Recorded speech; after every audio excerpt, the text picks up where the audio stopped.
여러분 안녕하세요. 3팀 전승우 목사입니다. 오늘은 그림으로 한 절 묵상하는 시간인데요. 처음 만든 거라 많이 어색한데 재밌게 봐주세요.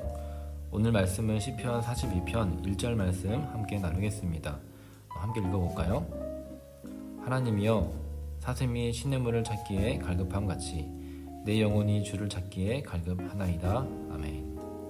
오늘 말씀에 보면 시편 저자가 하나님을 향한 갈급한 마음을 사슴으로 표현하고 있어요. 여러분 미안하지만 이거 사슴 맞아요? 그런데 그냥 사슴이 아니라 목마른 사슴이에요. 목마른 사슴이 숨을 헐떡이면서 시냇물을 찾고 있는 거예요. 그런데 결국 찾지 못하고 힘이 빠지고 맙니다. 여기에서 갈급함이라는 단어가 나오는데 단순히 목마르다는 말이 아니에요. 물이 없는 고통 때문에 울부짖고 있는 거예요. 여러분은 물이 없는 고통이 있으신가요? 사슴이 물이 없어 고통을 겪듯이 우리는 하나님을 목말라 하고 있나요? 우리가 하루 동안 단 1분도 하나님 생각을 하지 않고 지나간다면 나는 하나님을 목말라 하지 않는 거예요.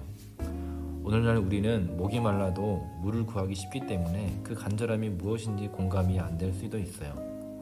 그런데 물을 찾지 못하면 사슴은 생명이 끊어지는 겁니다.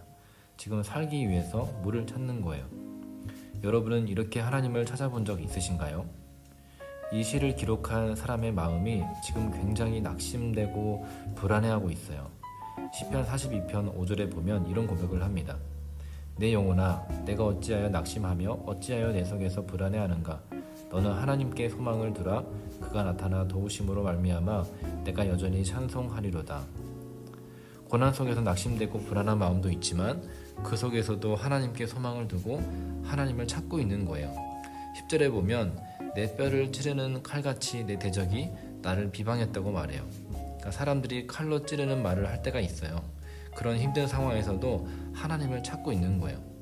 우리는 낙심이 되고 좌절이 찾아오면 하나님을 향한 신뢰를 포기하고 더 이상 찾지 않을 때가 있습니다. 그러나 오늘 시편 저자는 고난 중에서도 하나님께 소망을 두고 사슴이 광야를 헤매며 물을 찾듯이 하나님을 찾고 울부짖고 있어요.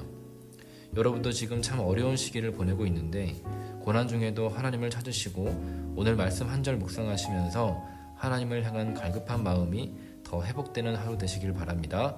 그럼 오늘도 힘내시고 건강 잘 챙기세요.